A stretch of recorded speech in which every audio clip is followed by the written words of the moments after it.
circle. It all comes full circle. So was there ever a time in the gathering of information during the initial process, did you say, this isn't good, let's just forget it? The first day?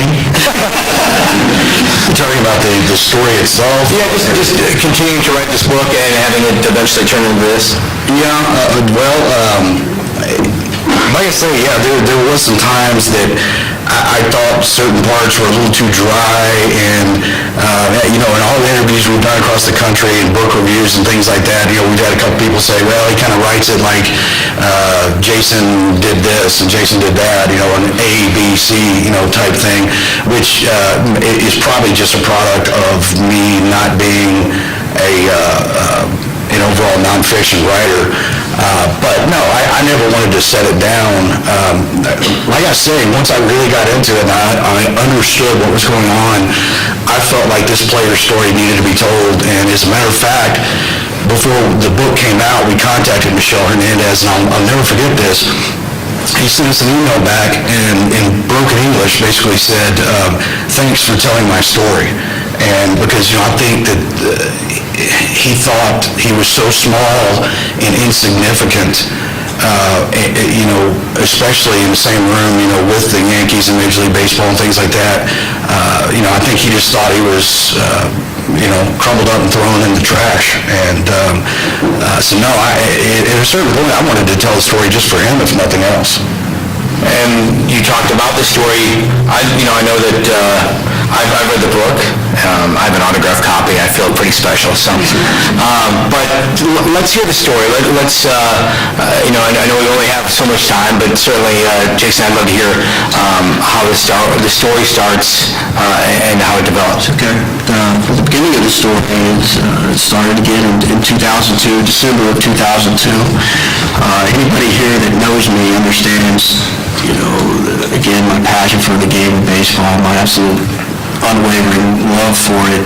Again, in my mind, the older I get, the better I was at playing. That said, my skill level, I had a Hall of Fame passion, but like a Bad News Bears skill level, if you will. Can I use that? I'm going to write Absolutely. Absolutely. That just came to me without anybody. So, that said, I knew I wasn't going to go beyond the collegiate level playing ball. I knew I wasn't going to get drafted. In fact, one of my favorite stories is I had a scout talk to me once when I was in college after a game after I had pitched and I made an appearance, and apparently I did fairly well. The scout approached me and said, you did a great job today, enjoyed watching you, threw a lot of strikes, got the guys out, you have a wonderful changeup. And I told him, I didn't throw a changeup all day. So that's a testament to my fastball that I did have. So understanding I wasn't going to be able to play beyond the college level, I went to law school with the intent solely to become a sports agent, to stay in baseball somehow. So I suffered through 3 years of law school to become an agent. Eventually, I became a certified agent with the Major League Baseball Players Association. And through that, I had an opportunity to meet, his name is Senor Gustavo Recalde, who was the owner of the Yucatan Lions. It's a Mexican league team, the Yucatan Lions in the Yucatan Peninsula. In this December of 2002 at the Major League Baseball winter meetings. And my introduction, the reason for my introduction with Senator Recalde was he needed an attorney to basically pursue the New York Yankees for a breach of contract. He being the president and owner of Yucatan Lions, had entered into an agreement with the New York Yankees in November of 1996.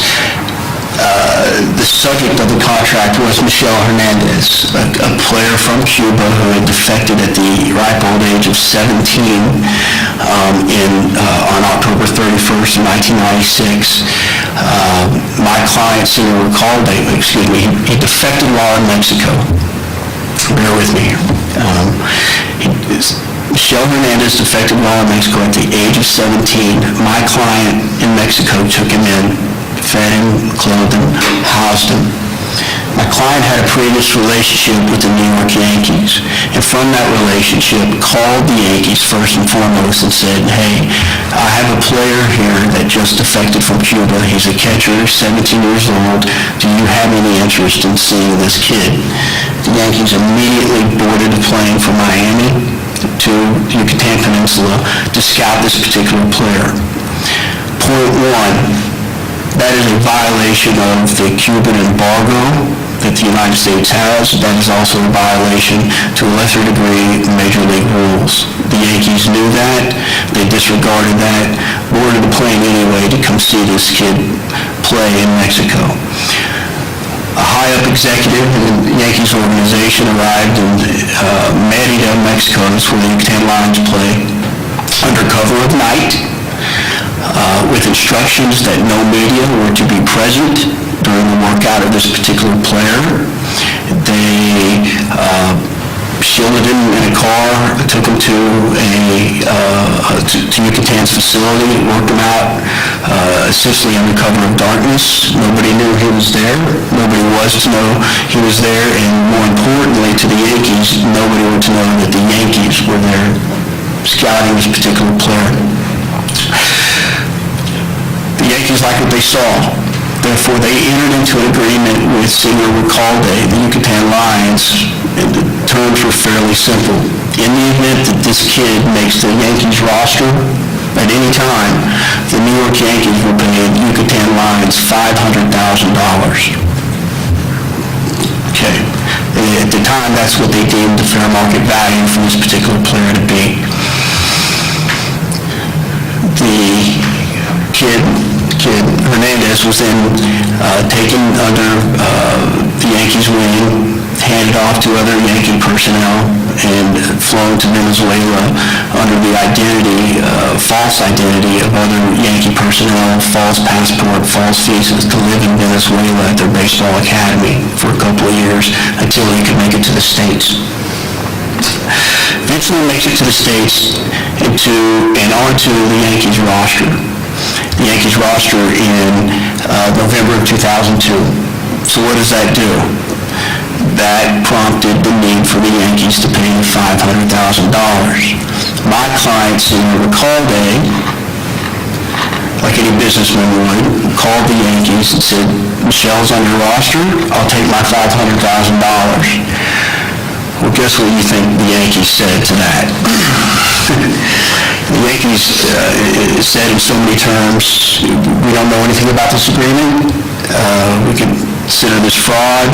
We're not going to cut you a $500,000 check. Then comes me. So what I just conveyed to you is a very short story of what Senor Recalde is telling me at the winter meetings in 2002. He follows that story up with a request of me that I never in my life thought would ever be made of me, where he asked me to draft a demand letter to the New York Yankees for payment of $500,000. Let's not forget, too, that I'm 29 years old at the time, a lawyer in Fort Smith, Arkansas, and my demand letters were to, let's just say not the New York Yankees. So, okay. Draft a letter to the Yankees in my best legalese as possible. I get zero response from the Yankees. The Yankees fan who was here, because we would anticipate it. Client advises me to send one more demand letter before we move forward. So I send one more demand letter, which does elicit a response from the General Counsel of the New York Yankees. Now, let me back up. The General Counsel, his name is Lon Trost, is about 4'2", and had been with George Steinbrenner since Steinbrenner bought the Yankees from CBS in 1973. I don't know if anybody here is aware of George Steinbrenner or his temperament or his mentality, but you can envision what his attorney was like. His response was in an email to me that advised me that he had indeed received my demand letter for $500,000, that the New York Yankees considered that to be fraud and a shakedown of the Yankees organization, and that he was going to proceed to go to the FBI, other federal authorities, state authorities, Major League Baseball's investigation unit, and anybody else he saw fit to come after me, my children, and my pets. Were you ever nervous, when you drafted this letter, were you ever nervous about writing? Did you read it? I could imagine somebody reading it over 20 times and just going Yankees. Drafting the letter and sending off the letter was, I was not nervous at all. Receiving this email, I literally remember the day and sitting back in my chair thinking to myself, what in the world have I gotten myself into? The short story is, I call a witness of mine who was a former scout of the Yankees. He's a very integral party, a very integral witness in the book, you'll see, and advised him of the Yankees' response. And his response to me, after he stopped laughing, was, tell him to go where and call the commissioner's office, because the commissioner's office is already aware of this. I said, well, okay. I called the commissioner's office and advised them of our demand and some of the issues regarding Michelle's defection and the contract or whatsoever, and the scout was right. They had indeed been contacted and were aware of this particular issue. Not all the facts, but were aware of it. And from that conversation, I calmed down, felt a little better about my position, about myself, and my law license, and B, I was given the green light by the commissioner's office to file a grievance, which essentially was a breach of contract claim against the Yankees. So that was a bit of a backdrop of how the grievance started. And no pets were harmed in the writing of the book or with the Yankees? None that I'm aware of. Okay. And Clay, take it from there. You looked through a lot of information as far as how this process worked its way through, and eventually, I don't want to give away the ending, but it's a pretty good one. But certainly, you pick up the story from there about how basically Jason went through and defeated the Yankees. Well, to try to, I guess, get through a lot of this in such a short amount of time, ultimately the commissioner's office agreed to hear this grievance, that they were going to be the arbitrator, I guess, in this grievance. The commissioner's office scheduled some depositions for, it was, I guess, a couple of years prior to the ending of this in Tampa, Florida. Prior to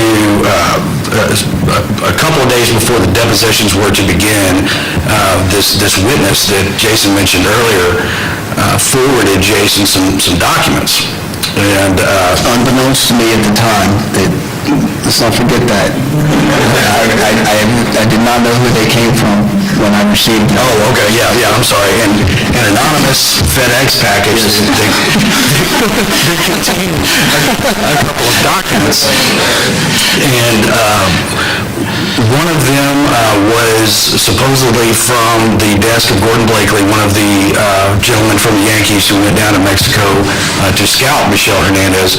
And in it, he discusses, he's basically asking why the Yankees are giving him such a hard time on reimbursements for several different trips he took, and he just happens to go into, I spent a lot of money out of pocket bribing, this player and that player in Japan and all this other stuff. The second document is a handwritten document that we believe was from the agent that the Yankees hired to come into Mexico to get Michelle Hernandez out of Mexico. And in this document, it basically lays out a kickback scheme between Gordon Blakely and this agent. It listed several players, what these players were going to sign for, what the agent was going to get, and then what the agent was going to kick back to the executive at the Yankees, or the head of international scouting. This was nothing, short of a bombshell. He forwarded that, because it was basically evidence in a trial, I guess, had to forward that to all parties involved. I believe it was the day before, or maybe even the day of the depositions, when everybody's getting ready to fly down to Tampa. All of a sudden, the depositions were canceled. Because the commissioner's office, the Yankees, defense team all received these documents and basically canceled at the 11th hour. Now, this perplexed Jason, obviously. I think at that point he really knew he was onto something. There were some other things going on behind the scenes other than the Hernandez case here, and needless to say, they ended up rescheduling depositions in New York City, and which I spoke of earlier at the commissioner's office, and to me that's the coup de grace of the book. There's some amazing quotes there where his witness just absolutely throws the Yankees under the bus. He was one of the two people from the Yankees that went down to Mexico. He was no longer with the Yankees at the point of the depositions, and this guy wasn't afraid to say anything, and he just told it like it was, and some of the stuff that came out was just amazing, and Yankees counsel had to stop him several times and basically threaten him that they were going to end depositions if he didn't stop talking about all this. Had to do with Cuban defectors and hiding Cuban defectors in their houses and falsifying documents, and basically at that point, it's in some interviews we've done, or one gentleman out of California said, well, international scouting sounds like the wild, wild west. And I said, well, that's a perfect term for it. It really is, because outside the borders of the United States, almost anything goes. And, they're willing to do anything to get these players. I guess I'd probably defer to Jason on the actual depositions, because that's a whole other story within itself. Well, let me explain. I likened this case at the time to either a puzzle or like an onion, if you will. It's like just multiple layers, layer upon layer. And to get back to these mysterious documents that I received via FedEx, again with no return address, I read through them, and I'm taken aback. I'm excited, because one of the witnesses that I was about to depose is named all over them, and so I thought that was going to be fantastic evidence. It's a good reflection of how he did work in the international market, and I thought that was going to be compelling to Bud Selig, who was the arbitrator at the time, the commissioner of Major League Baseball. When I received the documents, again, not knowing where they came from, again, the first phone call I made was to this scout, the former scout of the Yankees. He was with the Reds at the time, so therefore I could communicate with him directly, okay? I called him, and I said, you're never going to believe what I got in the mail. And I described them to him, and he laughed again. And I said, what's up? And he said, well, I sent you those. My response was, well, thank you, but how in the world do you have these documents? And that's when he kind of crawfished a bit and said, I'm not going to reveal that to you. I just know somebody still in the Yankees office in Tampa that obtained these documents and provided them to me. Okay. That said, I'm liking what I see in the documents pursuant to our protocol throughout the agreements. I had an obligation to provide them to the Yankees as well as to the commissioner's office. We had to exchange everything that we wanted to use as evidence. The depositions were scheduled for some Monday in June of 2004, and it was Friday around 5 or 5:30 that the Yankees counsel called me after having received these documents from me, canceling the depositions. The depositions were rescheduled for September of 2004. However, this time they weren't in Tampa, and they were in Tampa originally because that's where the Yankees' home office is. That's where George Steinbrenner lived, okay? So I was going into their backyard to do this, which is fine. I figured, hell, if I've already demanded $500,000, why not go to their backyard and demand $500,000? So, Commissioner's office has these documents. And this time, they intervene and say, you will have these depositions in New York City at the commissioner's office, where the commissioner can then police this activity, these depositions. That was like the holy grail for me, having that opportunity to be able to go to the commissioner's office and quiz a Yankee front office executive. I mean, it's an analogy I use all the time, but, that was my at-bat in the big leagues, if you will. I'm there and where Bud Selig conducts business, and let me back up.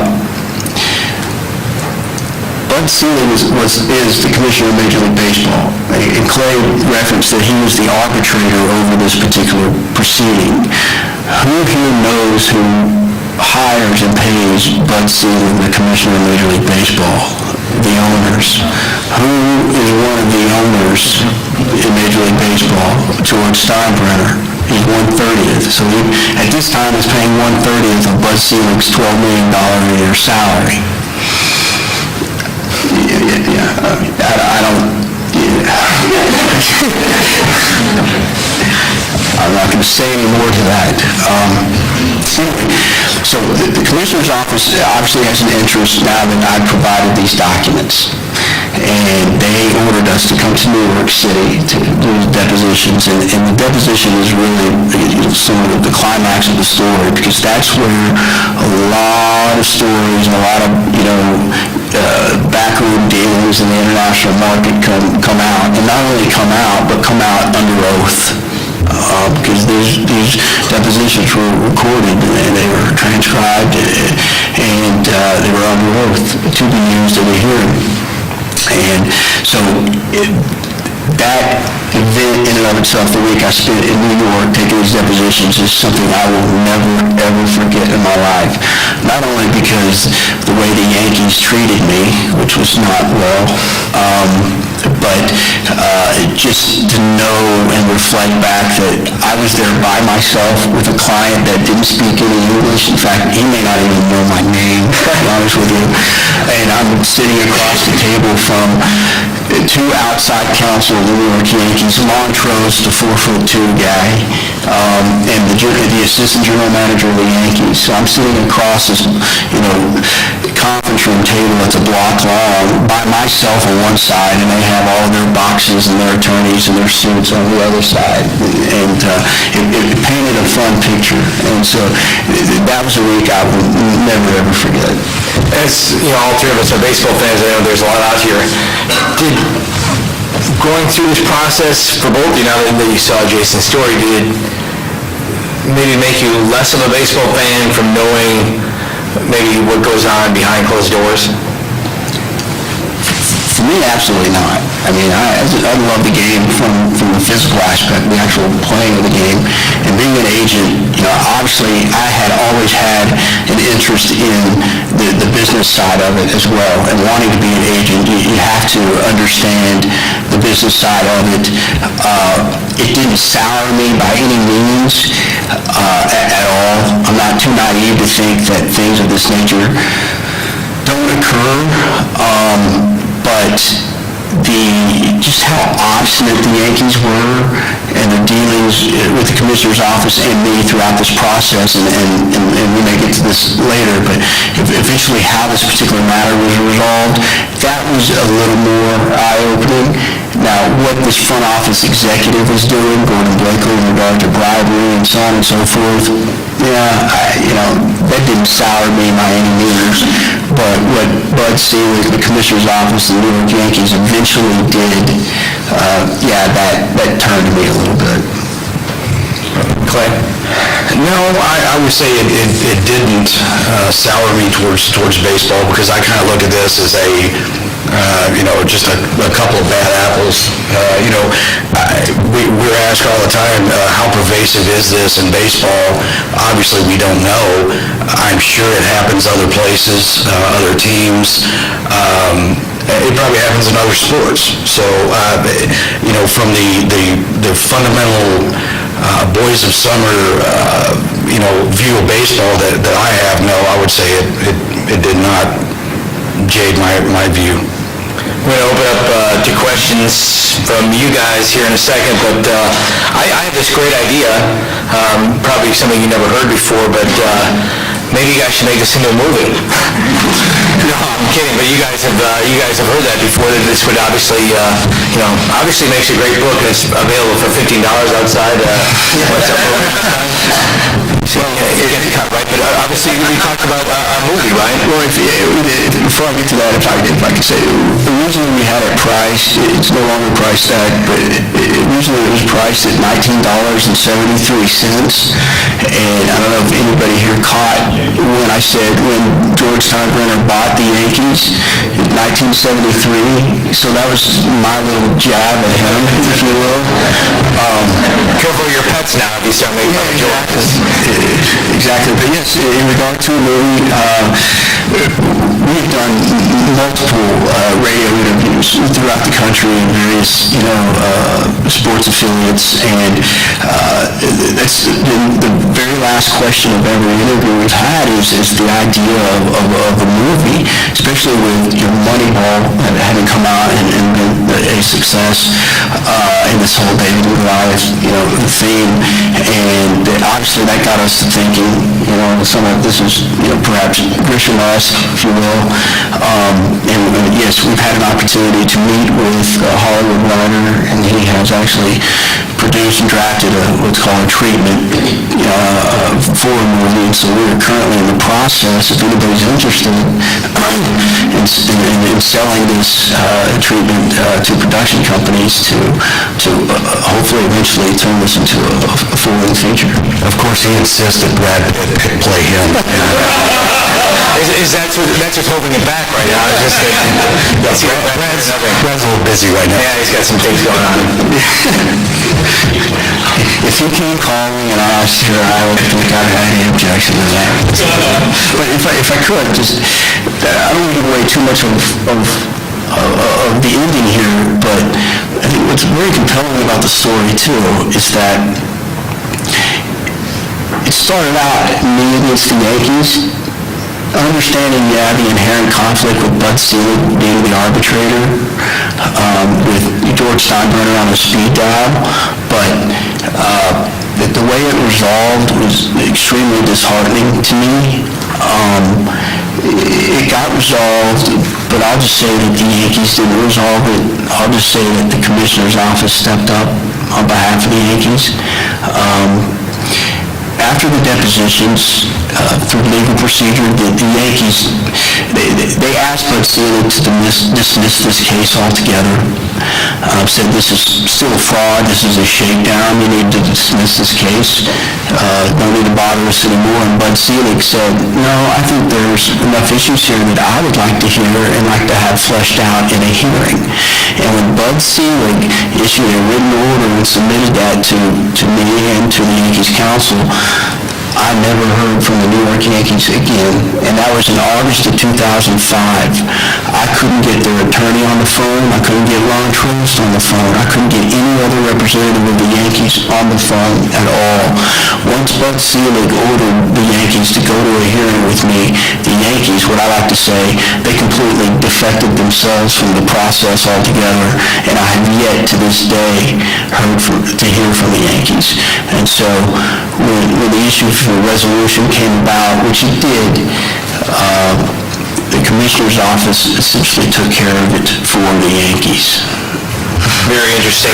We will take questions from the panel. We'll take you in the back. Thank you. A couple of questions. One, how long from start to finish did the book take? And my other question is, I know a lot of Major League Baseball teams go to Latin America because they don't have to pay the signing bonuses like they do to American players. Have y'all seen any other teams that may have done similar actions? And I do have a copy of the book. You answer the first one. Yeah, from the writing standpoint, like I say, I guess it took me about a year and a half to 2 years, I guess, to get through all this stuff and for the book to really start taking shape. And this was not doing it full time, obviously. Following that, there was probably another 6 or 8 months of heavy-duty editing and back and forth and switching things, and before we got the final product. So, from beginning to end, I guess you could say it was around 3 years. In regard to your second question, the players that are from Latin American countries, other than Puerto Rico, are not subject to the draft, so they can negotiate their signing bonuses more freely than a player that is drafted, because they have presumably all 30 teams to negotiate with as a free agent. Okay. That said, I can't tell you how pervasive this is, but I do know of a precedent involving Cuban players wherein the Los Angeles Dodgers were caught, if you will, having scouted and moved from Cuba two players to the Dominican Republic and signed those particular players, what I say, under the table, okay? Because they're free agents, but the Dodgers signed them without affording them the opportunity to be free agents, and the commissioner, Bud Selig, became aware of that in 1999, voided the contracts of those two players, and fined the Dodgers $200,000. That particular activity absolutely mirrored the activity that the Yankees were engaged in this particular agreements, and the Yankees, the commissioner's office refused to void Michel Hernandez's contract with the Yankees, and the commissioner's office never did find the New York Yankees. So you can take from that what you will. Just kind of pick up on something you talked about at the end. Also, I'm a huge baseball fan, have been my entire life. Have not read the book yet. Definitely going to buy and read it. Looking forward to it. It didn't jade your view of baseball because you love baseball, and even after reading, I'm sure it won me, but did it jade your view of the professional side of baseball, of Major League Baseball, professional sports? The business side of it? Yeah, the business side of it. The game's the game, and when it's played purely by the players, you love it. I love it, but from a business standpoint, from the professional standpoint, did it jade your view? And then also, too, is you follow up with the Bud Selig thing. Bud Selig is the commissioner of baseball, even though he's paid by these 30 teams. He's still there to police the 30 teams. It's kind of a weird arrangement. How, obviously, you don't want to give away the ending, and I'll read it, but you were a little disappointed, but still, how did you feel how that worked out as far as his policing side, and were you surprised, unsurprised in between? Well, the business side, it definitely jaded my view, and how they handled these. And I hate to call him a kid, but he was a kid, and took advantage of this kid. And like I say, I don't know how often it happens. I'm sure it happens a lot. That definitely irritated me, to a great length. In fact, there's a quote in the book, and I think it was by Wrigley, who said baseball is too much of a business, or too much of a sport to be a business, and too much of a business to be a sport. And where does that line fit? I don't know. I mean, I love to watch baseball. The business side of it, they can have it. I definitely lost a lot of respect for some of those in the business side of it. I'm emotionless, so I don't get you. But to one point, ironically, the emergence of the commissioner came about after the Black Sox scandal. Huge history thing. Okay, well, the gambling, and Judge Kennesaw Mountain Langdon was the first commissioner for that purpose, to curb these types of shenanigans, if you will, and yet in this particular instance, I would suggest that he did engage in any policing activity whatsoever. That's it's a baseball. I'm just putting it nicely. I think a lot of baseball fans are not necessarily happy with Bud Selig as a commissioner. Yeah. Are there any constraints in using depositions in works of published fiction or nonfiction writing? What happened here, no, not in this instance. what's interesting is, we detail this in the book, and again, I don't want to reveal too much, but when I negotiated a settlement, I had to negotiate through the commissioner's office, okay? Because the Yankees weren't dealing with me at this point in time. And the commissioner's office prepared a settlement agreement for the Yankees and myself on behalf of Yucatan to sign. The Yankees never, ever signed that settlement agreement. And when it came time for the Yankees to pay the negotiated settlement amount, do you think the Yankees paid that amount? Again, the commissioner's office did. And so, it's a longer answer to your question. So the question in this particular instance, no. Because didn't the settlement agreement actually have the confidentiality clause in it?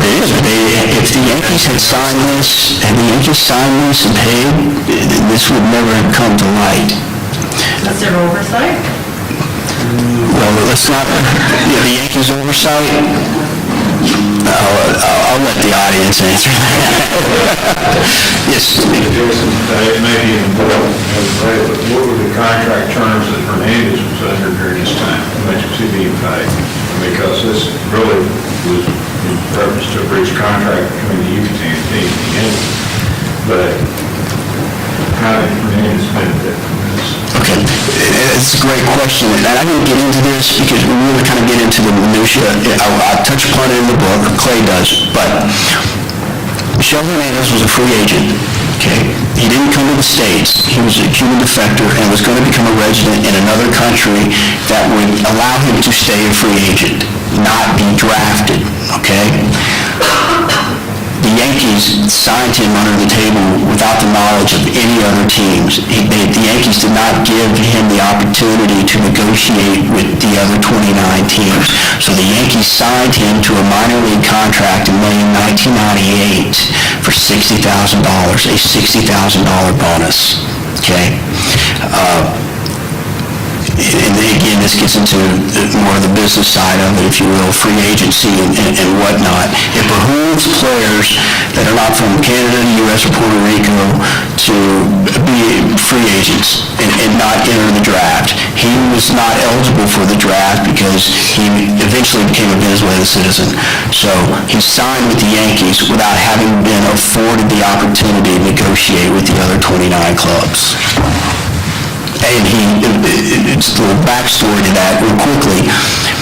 He discovered somehow, some way, that perhaps his contract with the Yankees was illegal because there were some issues regarding his passport and his visa when he came to the States. He was here illegally, essentially, and he approached the commissioner's office and asked them to void his contract, and they refused to. And they even refused to void his contract after I filed my grievance and explained to the commissioner's office all of the events surrounding his defection and how he signed with the Yankees. They kept that information from him, and they kept the information from me that he had been begging them for years to void that contract.